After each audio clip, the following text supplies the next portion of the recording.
யார் கைப்பற்றணும்னு தீர்மானிக்க இந்த மலைக்கோட்டை மாநகர கடல் போல் திரண்டிருக்கும் தமிழ் சொந்தங்களே,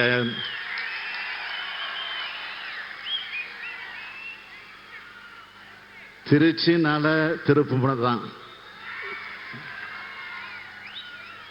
இப்ப இந்தியாவுக்கே திருப்புமுனை ஏற்படுத்த நாம திரண்டிருக்கோம். பல திருப்புமுனைகளை தமிழ்நாட்டுக்கு தந்து தன்னுடைய வாழ்நாளெல்லாம் உழைச்ச நம்முடைய முத்தமிழறிஞர் தலைவர் கலைஞருடைய நூற்றாண்டு பரிசா ஒரு மகத்தான வெற்றியை கொடுக்கிறதற்கான துவக்கமாக இங்கே நாம் திரண்டிருக்கிறோம். வெற்றினா எப்படிப்பட்ட வெற்றி? 40க்கு 40. எங்க சொல்லுங்க, 40க்கு 40 சொல்லுங்க, 40க்கு 40. நாம எழுத போற புதிய வரலாற்றுக்கு முன் தந்தை பெரியாரையும் பேரறிஞர் அண்ணாவையும் தலைவர் கலைஞர் அவர்களையும் வணங்கி இந்த பயணத்தை நான் தொடங்குகிறேன். மாநாடு போல் இந்த பரப்புரை கூட்டத்தை ஏற்பாடு செஞ்ச இந்த கூட்டத்திற்கு தலைமை தாங்கிக் கொண்டிருக்கக்கூடிய கழகத்தினுடைய முதன்மை செயலாளர் ஆற்றல் மிகு கே.என். நேரு அவர்களே, மறுமலர்ச்சி திராவிட முன்னேற்ற கழகத்தினுடைய பொதுச் செயலாளர், சட்டமன்ற தேர்தலுக்கு முன்னால் தமிழ்நாட்டின் விடியலுக்கான முழக்கம் என்ற எழுச்சி மிகு கூட்டத்தை ஏற்பாடு செஞ்சு இங்கே அழைச்சுக்கிட்டு வந்தார் ஆறு சகோதரர் கே.என். நேரு அவர்கள். அதுதான் தமிழ்நாட்டில் அதிமுக ஆட்சியை வீழ்த்தி கோட்டையில திராவிட முன்னேற்ற கழகத்தோட ஆட்சியை அமர வச்சது. உங்களில் ஒருவனான இந்த முத்துவேல் கருணாநிதி ஸ்டாலின் முதலமைச்சரா பொறுப்பேற்றுக்கிட்டேன். அன்று முதல் இந்தியாவே பாராட்டுகிற நல்லாட்சியை நடத்தி வருகிறேன். பாசிச பாஜகவை வீழ்த்தி இந்தியா கூட்டணியோட ஆட்சியை ஒன்றியத்தில் ஏற்படுத்துறதுக்காக நடக்கிறது தான் இந்த நாடாளுமன்ற தேர்தல். தேர்தல் என்பதால் பிரதமர் இப்போது இந்தியாவிலே இருக்கிறார். அதனால்தான் அடிக்கடி தமிழ்நாட்டுக்கு வர்றாரு. இல்லைன்னா பெரும்பாலும் வெளிநாட்டில் தான் இருப்பாரு. சமீபத்தில் சேலத்தில் உரையாற்றின பிரதமர் மோடி அவர்கள் தமிழ்நாட்டில் அவருக்கு செல்வாக்கு அதிகமாகிவிட்டதால் திமுகவினருக்கு தூக்கம் வரல அப்படின்னு பேசியிருக்கிறார். உண்மையில தன்னுடைய ஆட்சி முடிய போகுதுன்னு பிரதமர் மோடிக்கு தான் தூக்கம் வரல. அவருக்கு ஏற்பட்டிருக்கக்கூடிய தோல்வி பயம் அவருடைய முகத்திலையும் கண்ணிலையும் நல்லா தெரியுது. சரி, தமிழ்நாட்டுக்கு இத்தனை முறை வந்தார, அவர்கிட்ட நான் ஒரே ஒரு கேள்விதான் கேட்டேன். அதுக்கு ஒரு முறையாவது அவர் பதில் சொல்லி இருக்கிறாரா? வாரம் வாரம் வந்தாலும் அவர் பதில் சொல்லல. இனி வந்தாலும் சொல்ல முடியாது, சொல்லவும் முடியாது. 10 ஆண்டு காலம் ஆட்சி செஞ்ச ஒரு பிரதமரால தமிழ்நாட்டுக்கு செஞ்ச சிறப்பு திட்டம் ஒண்ணு கூட அவரால் சொல்ல முடியுமா? இவர் நம்மளை விமர்சிக்கிறார். இப்போ நான் சொல்றேன், நம்மோட திராவிட மாடல் ஆட்சியில 3 ஆண்டுகளா மக்களாகிய உங்களுக்கு செஞ்ச சாதனைகளோட பட்டியலை சொல்லவா? சொன்னா இன்னைக்கு ஒரு நாள் போதாது. முக்கியமான சில திட்டங்களுடைய பயன்களை பற்றி நான் சொல்றதை விட தமிழ்நாட்டு மக்கள் என்ன சொல்றாங்கன்னு நேற்று ஒரு வீடியோ பார்த்தேன். அதுல ஒரு மகளிர் சொல்றாங்க,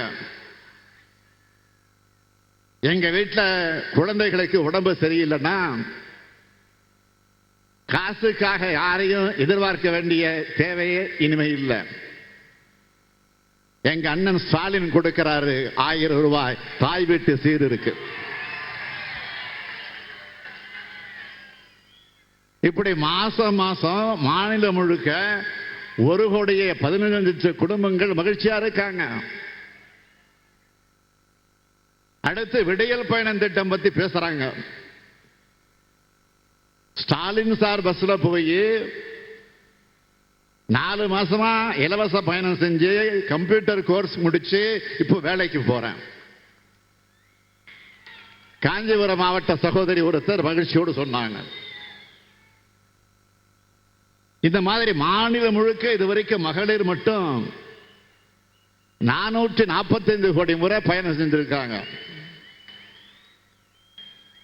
அடுத்து திருப்பூர் மாணவி ஒருத்தர் பேசுறாங்க. ஏழ்மையான சூழல்ல அரசு பள்ளியில படிச்சு கல்லூரிக்கு வந்த எனக்கு அப்பா மாதிரி ஸ்டாலின் ஐயா 1000 ரூபாய் தராருன்னு சொன்னார். இப்படி மாநிலம் முழுக்க 4,81,075 மாணவிகள் புதுமை பெண் திட்டம் மூலமாக பயனடைகிறாங்க. அடுத்த வீடியோவில் எப்பவாச்சும் வீட்டில் சாப்பிடுவேன். காலையில் அம்மா வேலைக்கு போயிடுவாங்க, நான் ஸ்கூலுக்கு வந்துடுவேன். இப்ப ஸ்கூல்லையே ஸ்டாலின் தாத்தாவோட காலை உணவு திட்டத்தில் சாப்பிட்டு இருக்கேன் அப்படின்னு சிரிச்சுக்கிட்டே அந்த குழந்தை பேட்டி கொடுக்குது. அந்த மாதிரி தமிழ்நாடு முழுக்க 16 லட்சம் குழந்தைங்க காலை உணவு திட்டத்தில் சாப்பிடுறாங்க.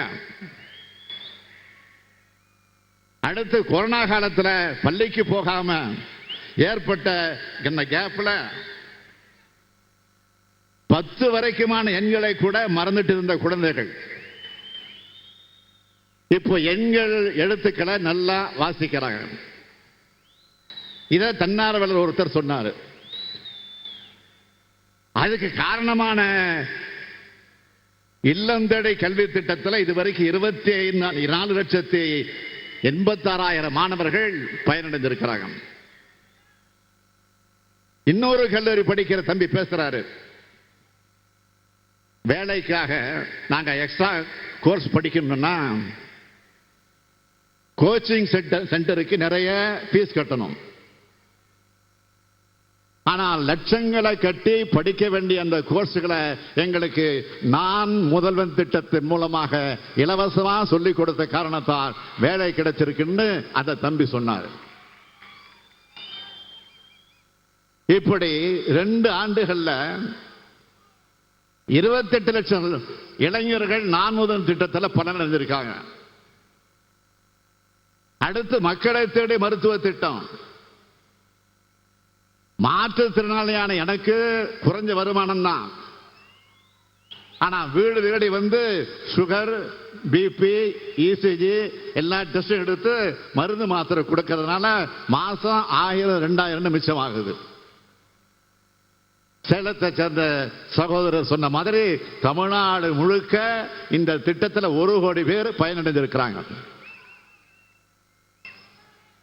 நிறைவா கும்பகோணத்தை சேர்ந்த ஒருத்தர் சொல்றாரு, மக்களுடன் முதல்வர் திட்டத்தால 35 ஆண்டு காலமாக முடியாத பட்டா மாற்றம் 3 நாள்ல முடிஞ்சதுன்னு நன்றி சொன்னாரு. இப்படி தமிழ்நாட்டில் இருக்கிற எல்லா குடும்பத்திற்கும் பார்த்து பார்த்து அவங்க குடும்பத்தில் ஒருத்தனா பல திட்டங்களை தீட்டி தருபவன் தான் இன்றைக்கு உங்கள் முன்னால் கம்பீரமாக நின்று கொண்டிருக்கக்கூடிய முத்துவேல் கருணாநிதி ஸ்டாலின். மாநிலத்தை ஆளும் நாங்க தாங்க முடியாத நிதி நெருக்கடியிலும் இவ்வளவு செஞ்சிருக்கிறோம்.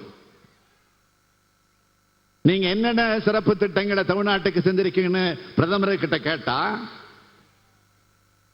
சென்னை தூத்துக்குடி வெள்ள பாதிப்புக்கு ஏன் நிதி தரலன்னு பிரதமர் கிட்ட கேட்டா, எய்ம்ஸ் மருத்துவமனையை ஏன் கட்டலன்னு பிரதமர் கிட்ட கேட்டா, புதிய ரயில் திட்டம் எங்கன்னு பிரதமர் கிட்ட கேட்டா, இங்க இருக்கக்கூடிய ஒன்றிய அரசு பணிகள் ஏன் தமிழ்நாட்டுக்கு இளைஞர்களுக்கு முன்னுரிமை தரமாட்டீங்க நீங்க அப்படின்னு கேட்டா எதுக்காவது அவர்கிட்ட சரியான பதில் இருக்கா? அவருடைய தோல்விகளை மறைக்க, மாநில உரிமைகளை பறிக்க, அதை மறைப்பதற்காக தமிழ் மொழியை புறக்கணிச்சதை மறைக்க, தமிழ்நாட்டு வளர்ச்சிக்கு முட்டுக்கட்டை போட்டதை மறைக்க, மொத்தத்தில் உண்மையான மக்கள் பிரச்சனைகளை மறைக்க, தேவையில்லாத விஷயங்களை எல்லாம் பேசி திசை திருப்புகிறார். தேர்தலுக்கு தேர்தல் நீங்க நடத்துகிற கபட நாடகங்கள் இனி தமிழ்நாட்டு மக்கள் மட்டுமல்ல, ஒட்டுமொத்த இந்திய மக்களும் நம்ப மாட்டாங்க, உங்களை மன்னிக்கவும் மாட்டாங்க. மாநிலம் முழுவதும் பண்ண திட்டங்களை நான் பட்டியல் போட்டேன். நலத்திட்டங்கள் மட்டுமல்ல, இந்த மாவட்டங்களுக்கு செஞ்சுக்கிட்டு இருக்கிற வளர்ச்சி திட்டங்களையும் சொல்லவா? சிலவற்றை மட்டும் சொல்றேன். 350 கோடி ரூபாய் மதிப்பீட்டில் திருச்சியில ஒரு மிகப்பெரிய பேருந்து முனையம் மற்றும் கனரக வாகன சரக்கு மையம் அமைக்கும் பணி நடந்துகிட்டு இருக்கு. 142 கோடி ரூபாய் மதிப்பீட்டில் மணப்பாறையில உணவு பூங்கா, நவல்பட்டுல தகவல் தொழில்நுட்ப மையம், பஞ்சப்பூர்ல 410 கோடி ரூபாய் மதிப்பீட்டில் மினி டைடல் பார்க், 110 கோடி ரூபாய் மதிப்பீட்டில் திருச்சியில மகாத்மா காந்தி நினைவு அரசின மருத்துவமனைக்கு புதிய கட்டடங்கள் ஆகிய பணிகள் வேகமாக நடந்துகிட்டு இருக்கு. இன்னும் பல திட்டங்கள், குறிப்பாக திருச்சியில இளைஞர்களுக்காக உலகத்தரத்தில் ஒரு ஒலிம்பிக் அகாடமி, புதுக்கோட்டையில புதிய பேருந்து நிலையம், 40 கோடி ரூபாய் மதிப்பீட்டில் கரூர் பேருந்து நிலைய கட்டுமான பணிகள் பட்டியல் நீளமா இருக்கு. அடுத்து இங்கே தம்பி வேட்பாளர் துரைவைக்க சொன்னது போல நேற்று முன்தினம் வெளியிட்ட தேர்தல் அறிக்கை, அதை பற்றியும் சொல்லணும். அதிலேயும் சிலவற்றை தலைப்புச் செய்திகளாக நான் சொல்றேன். கடந்த 10 ஆண்டுகளாக பாஜக அரசு இஷ்டத்துக்கு எத்தனை பெட்ரோல் டீசல் மற்றும் சமையல் சிலிண்டர்களை குறைக்கப்படும் என்று எத்தனை பேர் சொல்லி ஏமாத்தினாங்க. தமிழ்நாட்டு ஏழை எளிய மாணவர்களின் உயிரை பலி வாங்கக்கூடிய நீட் தேர்வு ஒழிக்கப்படும். மாநிலங்களோட உயிர் மூச்சா இருக்கிற நிதி உரிமைக்கு வேட்டு வைக்கும். தற்போது ஜிஎஸ்டி முறை சீர்திருத்தம் செய்யப்படும். சிறுபான்மையின மக்களுக்கு எதிரான சட்டங்கள் ரத்து செய்யப்படும். ஒரே நாடு ஒரே தேர்தல்ங்கிற பேர்ல ஜனநாயகத்திற்கு சவக்குழி தோண்டக்கூடிய முயற்சி நிறுத்தப்படும். உலக பொதுமுறையான திருக்குறளை தேசிய நூலாக அறிவிக்கப்படும். ஒன்றிய அரசு பணி தேர்வுகள் ஒன்றிய அலுவலகங்களில் தமிழ் மொழியில பயின்ற நமது இளைஞர்களுக்கு இடம் உறுதி செய்யப்படும். அது மட்டுமல்ல, இந்த பகுதி மக்களுக்காக பொன்மலை ரயில்வே பணிமனைய ரயில் பெட்டி தொழிற்சாலையா மாற்ற நடவடிக்கை எடுக்கப்படும். ஆத்தூர் ரயில் நிலையம் முதல் பெரம்பலூர் ரயில் நிலையம் வர புதிய அகல ரயில் பாதை அமைக்க ஆவணம் செய்யப்படும். நம்முடைய அமைச்சர் தம்பி மகேஷ் அடிக்கடி கோரிக்கை வைக்கக்கூடியது என்னன்னு கேட்டீங்கன்னா, தேசிய நெடுஞ்சாலையில பால் பண்ணை முதல் துவாக்குடி வரை உயர்மட்ட சாலை அமைக்கப்படும். அது மட்டுமல்ல, தேர்தல் அறிக்கையில சொல்லாத ஒன்றையும் இங்கே ஒரு வாக்குறுதியா கொடுக்க விரும்புறேன். அந்த உயர்மட்ட சாலை அமைப்பதோடு அணுகு சாலையும் அமைக்கப்படும். இப்படி மக்களுக்கான திட்டங்களை சிந்தித்து செயல்படுத்தக்கூடிய அளவிற்கு பாடுபடக்கூடியவர்கள் தான் நாம். ஆனா தமிழ்நாட்டில் சொல்றதுக்குன்னு எதுவுமே இல்லாத ஆட்சியை நடத்தினவர் தான் நம்முடைய பாரத பிரதமர் நரேந்திர மோடி அவர்கள். அவரால் சாதனைகளை சொல்ல முடியல.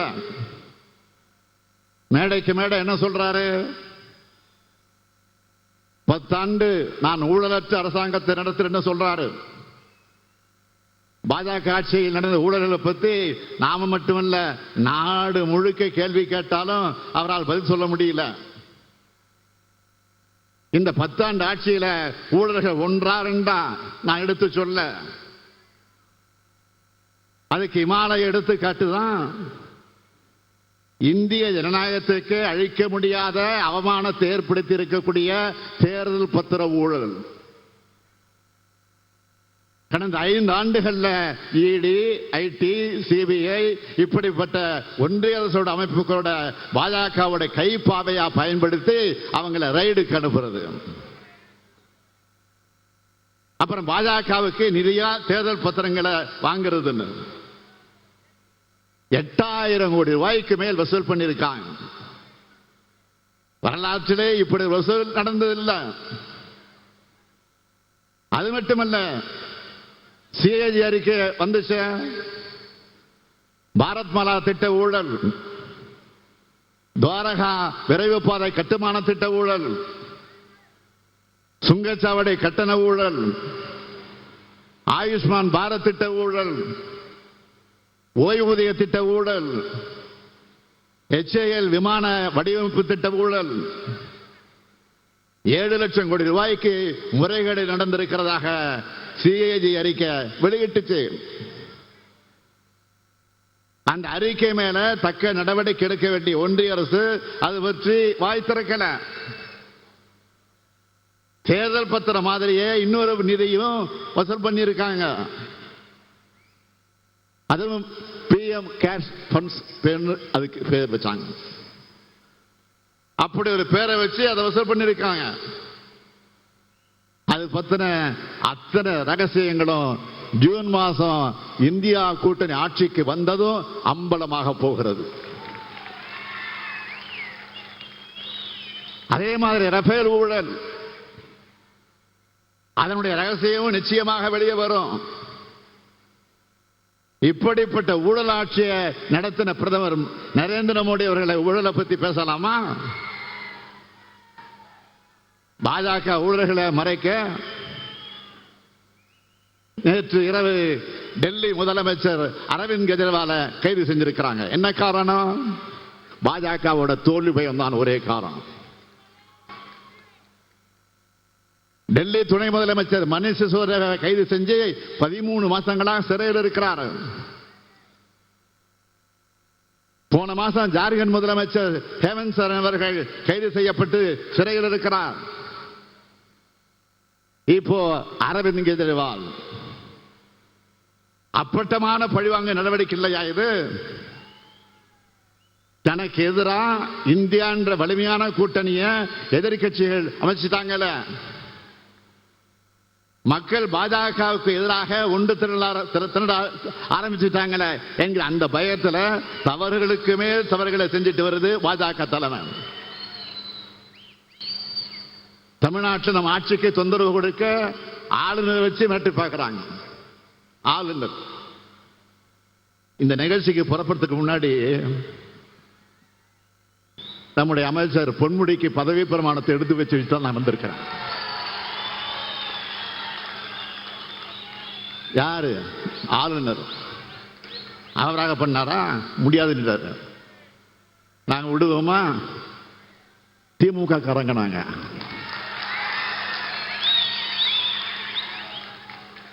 நீதிமன்றத்துக்கு போனோம். உச்ச நீதிமன்றத்தில் என்ன நேற்றைக்கு நீதிமன்றத்தில் வாதம் நடந்துச்சு. எப்படிப்பட்ட கண்டனத்தை ஆளுநருக்கு தெரிவிச்சிருக்கிறாரு தலைமை நீதிபதி. அதற்கு பிறகு இன்றைக்கு 3 மணிக்கு அழைப்பு வந்துச்சு. அந்த அழைப்பை ஏற்றுக்கொண்டு நாங்கள் நேரடியாக சென்று ராஜ்பவனில் போய் பதவி பிரமாணத்தை எடுத்துட்டு ஒரு மரியாதைக்கு ஆளுநருக்கு பொக்கே ஒன்று கொடுத்துட்டு புறப்புறப்ப சொன்னேன். இன்னைக்கு தான் நான் தேர்தல் வேலையை தொடங்குறேன், தேர்தல் பிரச்சாரத்துக்கு முதலா ராஜ்பவன்ல இருந்து தொடங்குறேன்னு சொன்னேன்.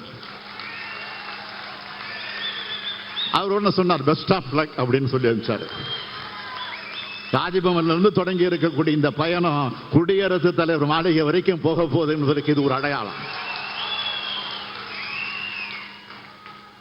மக்களுக்கான சட்டங்களை நாம் நிறைவேற்றினா அதுக்கு ஒப்புதல் தராமல் நிறுத்துறாரு. நாம ஒவ்வொரு முறையும் உயர் நீதிமன்றத்துக்கு போகணும்.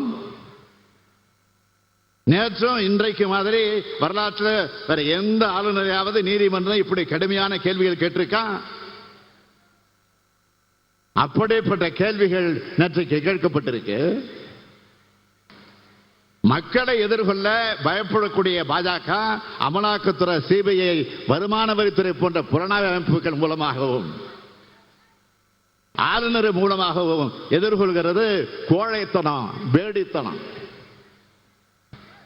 உங்களுடைய மிரட்டல், ஊரட்டல் அரசியல் அத்தனையும் மக்கள் கவனிச்சுட்டு இருக்கிறாங்க.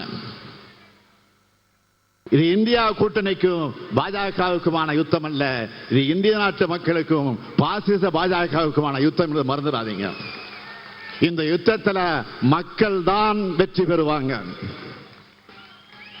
பாசிச பாஜக வேரோடும் வேரடி மண்ணோடு வீழ்த்தப்படும். இந்திய மக்கள் இப்போ இந்தியா கூட்டணியுடைய பக்கம் அணி திரண்டுட்டாங்க. பிரதமர் அவர்களே, மாண்புமிகு பிரதமர் அவர்களே, மாண்புமிகு பாரத பிரதமர் அவர்களே, இந்தியா கூட்டணி மாபெரும் வெற்றி வெற்றி வெற்றின்னு ஜூன் 4 வரவுள்ள செய்தி உங்க தூக்கத்தை தான் தொலைக்க போகிறது. நாம கேட்பது தமிழ் மீதும் தமிழ்நாட்டின் மீதும் தமிழர்கள் மீதும் உங்களுக்கு ஏன் இவ்வளவு அவ்வளவு வெறுப்பு? தமிழ்நாட்டுக்கு விரோதமாக எல்லாத்தையும் செஞ்சுட்டு தமிழ்தான் மூத்தமிழ்னு பிரதமர் மோடி நீலிக்கண்ணீர் வடிக்கிறார். வடிக்கலாமா? நான் கேட்கிறேன், சமஸ்கிருத வளர்ச்சிக்கு நீங்க கொடுத்த நிதி எவ்வளவு? தமிழ் வளர்ச்சிக்கு நீங்கள் கொடுத்த நிதி எவ்வளவு? இதை கூச்சம் இல்லாம தமிழ்நாட்டுக்கு வந்து சொல்வார் அவர். நீங்கள் வளர்க்கிற வெறுப்பு என்ன பண்ணுதுன்னு தெரியுமா? ஒன்றிய பாஜக அமைச்சர் ஒருத்தர் பெங்களூர்ல வெடிச்ச குண்டு தமிழர்கள் வச்ச குண்டுன்னு சொல்றாரு. தமிழர்கள் என்ன வன்முறையாளர்களா, பயங்கரவாதிகளா? நான் கேட்கிறேன், தமிழ்நாட்டு மக்கள் எப்படியெல்லாம் நீங்கள் கொச்சைப்படுத்தி இப்ப பேச ஆரம்பிச்சிருக்கீங்க? பாஜகவை சேர்ந்தவங்களோட எண்ணம் முழுக்க எங்க இருக்கு? பாஜக மக்கள் கிட்ட இருந்து சுரண்டுமே தவிர மக்களுக்கு எதுவுமே செய்யாது. அதனாலதான் மக்கள் இயற்கை பேரிடரில் பாதிக்கப்படும் போது நம்மளோட நிதியிலிருந்து நாம தரோம். அதையும் மனசாட்சி இல்லாம கொச்சைப்படுத்தி அதுல ஆனந்தம் அடைகிறது என்ன மாதிரியான அரசியல்? தமிழ்நாட்டில இருந்து ஏராளமான நிதியை வரியா வசூல் பண்றீங்க. அதுல இருந்து நியாயமான பங்கு ஏன் திருப்பி தர மாட்ட மறுக்கிறீங்க? அதுதான் கேட்கிறோம். ₹1 வசூல் செஞ்சுட்டு 29 பைசா மட்டும் திருப்பி தரது நியாயமா, முறையா, தர்மமா அப்படின்னு கேட்கிறோம். இதை கேட்டா சில நாட்களுக்கு முன்னாடி ஒன்றிய நிதியமைச்சர் நிர்மலா சீதாராமன் அவர்கள் ஆணவமா சொல்றாரு, என்ன தெரியுமா? மக்களுக்கு நிவாரணம் வழங்குறது பிச்சையாம். எவ்வளவு ஆணவமா, எவ்வளவு வாய் கொழுப்பு! மாண்புமிகு நிர்மலா சீதாராமன் அவர்களே, உங்கள் அரசியலுக்காக தமிழ்நாட்டு மக்களை நீங்க கொச்சைப்படுத்துவீங்களா? பாதிக்கப்பட்ட மக்களை அவமானப்படுத்துவீங்களா? மக்களுக்கு கொடுக்கிறது எதுவுமே பிச்சை அல்ல, அது அவங்களுடைய உரிமை. மக்கள் பாதிக்கப்படுறப்போ அவங்க உதவி செய்ய வேண்டியது அரசியல் இருக்கக்கூடிய நம்முடைய கடமை. அந்த கடமையைத்தான் திமுக அரசு சரியா செஞ்சுக்கிட்டு இருக்கு. கார்பரேட் கம்பெனிகளுக்கு பல்லாயிரம் கோடி தள்ளுபடி செய்யறீங்களா? தொழிலதிபர் கூட்டத்தில் போய் இப்படி பேசுவீங்களா? ஏழைகள்னா அவ்வளவு இலக்காரமா? ₹1 பொருள் வாங்கினா கூட வரி கட்டுறாங்களே மக்கள். அவங்க பாதிக்கப்படும் போது அரசாங்கம் உதவணும் தானே எதிர்பார்க்கிறது. அது தவறா? மக்களுக்கு உதவ முடியலன்னா எதுக்கு நிதியமைச்சர் பதவி? பாஜகவில் இருக்கிற ஒவ்வொருத்தருக்கும் சொல்றேன், உங்களுடைய இந்த ஆணவம் தான் பாஜகவை வீழ்த்த போகுது. இப்படிப்பட்ட எதிர்கட்சி சர்வாதிகார பாஜகவை தமிழ்நாட்டில் இருக்க பழனிசாமி கண்டிக்கிறாரா? நம்மள மாதிரி விமர்சனம் செய்கிறாரா? எங்காவது கண்டிச்சு அறிக்கை விடுறாரா? குடியுரிமை திருத்த சட்டத்துக்கு ஆதரவாக வாக்களிச்சிட்டு சிறுபான்மையினர் நலன் பத்தி இப்ப பேசுறாரு பழனிசாமி. அவருடைய 2 கால ஆட்சியை நீங்க எல்லாம் மறந்துட்டு இருப்பீங்கன்னு தப்பு கணக்கு போடுறாரு பழனிசாமி. தூத்துக்குடி துப்பாக்கி சூடு, கொடநாடு கொள்ள தற்கொலை மர்ம மரணங்கள், பொள்ளாச்சி பாலியல் வன்முறைன்னு பழனிசாமி ஆட்சியோட அவலங்கள் நீண்ட பட்டியலை போடலாம். ஊழலுக்கு படிஞ்சிருக்கக்கூடிய அவருடைய கரங்கள் அவரை காப்பாத்திக்க பாஜகவுடைய கூட்டணி வச்சுக்கிட்டு பாஜகவுக்கு பாதம் தாங்கியாக இருந்துட்டு பாஜக தமிழ்நாட்டுக்கு அத்தனை துரோகங்களையும் அத்தனை துரோகங்களுக்கு துணை நின்றுட்டு அதற்கு லாலி பாடியவர் பழனிசாமி. இப்ப அதே பாஜகவோட கதை, திரைக்கதை, வசனம், டைரக்ஷன் அப்படிங்கிற பேர்ல கள்ள கூட்டணி நடத்திக்கிட்டு இருக்காங்க. கள்ள கூட்டணி நாடகத்தை பழனிசாமி நடத்தக்கூடிய நாடகம் விரைவில் முடிவுக்கு வரும். பாஜகவின் பாசிச எண்ணங்களும் முடிவு எழுதப்படும். இதெல்லாம் நடக்க நம்முடைய இந்தியா கூட்டணி ஒன்றியத்தில் ஆட்சி அமைக்கணும். அப்போதான் நம்முடைய இந்திய நாட்டையும் இந்திய அரசியலமைப்பு சட்டத்தையும் நாட்டின் பன்முகத்தன்மையும் சகோதரத்தையும் காப்பாற்ற முடியும். இந்தியாவுக்கு ஒளிமயமான எதிர்காலத்தை உருவாக்க காத்திருக்கும் இந்தியா கூட்டணி கட்சிகளுக்கு வாக்களிப்பேர்னு உங்களின் ஒருவனாக உங்களுக்காக உழைத்த தலைவர் கலைஞரின் மகனாக கேட்கிறேன். திருச்சி மற்றும் பெரம்பலூர் நாடாளுமன்ற தொகுதிகளுக்கான வேட்பாளர்களை அறிமுகம் செய்ய விரும்புகிறேன். இதோ திருச்சி நாடாளுமன்ற தொகுதியினுடைய வேட்பாளர். ஈழ தமிழர்களுக்காக சிறைபலகண்ட திராவிட இயக்கத்தினுடைய போர்வால் என்னுடைய 6 அண்ணன் வைகோ அவர்களுடைய அருமை மகன் துரை வைகோ அவர்களையும், பெரம்பலூர் நாடாளுமன்ற தொகுதியினுடைய வேட்பாளரா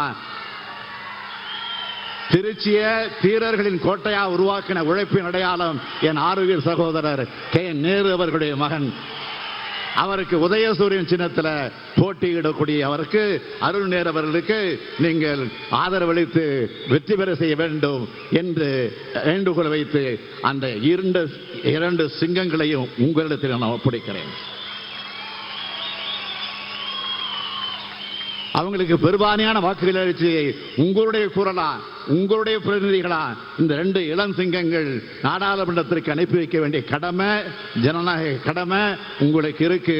இந்தியாவை காக்கும் வெற்றி பயணத்தை திருச்சியிலிருந்து தொடங்குகிறேன். புதிய ஆட்சியை ஒன்றியத்தில் அமைப்போம். ஒளிமயமான இந்தியாவை உருவாக்குவோம். ஏப்ரல் 19ஆம் நாள் நீங்கள் அளிக்கிற வாக்கு புதிய இந்தியாவை உருவாக்கக்கூடிய வாக்காக அமையும். திருச்சியின் வெற்றி வரலாறு துவங்கட்டும், துவங்கட்டும், துவங்கட்டும். நன்றி, வணக்கம்.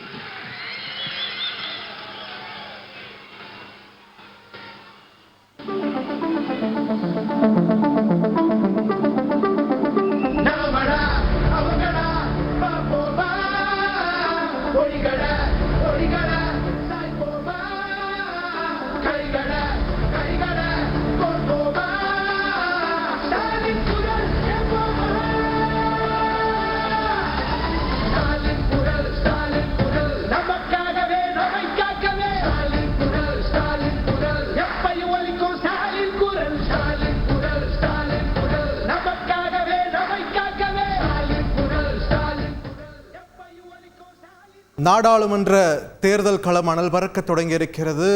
திமுக தன்னுடைய பிரச்சாரத்தை அதிகாரப்பூர்வமாக முதலமைச்சர் மு க ஸ்டாலினோடு இன்று திருச்சியில் தொடங்கியிருக்கிறது. திருச்சி மாவட்டம் சிறுகனூரில் நடந்த பிரச்சார பொதுக்கூட்டத்தில் முதலமைச்சர் மு க ஸ்டாலின் பேசிய காட்சிகளை நாம் நேரலையில் பார்த்தோம். செய்திகளை உடனுக்குடன் தெரிந்து கொள்ள உடனே சப்ஸ்கிரைப் பண்ணுங்க.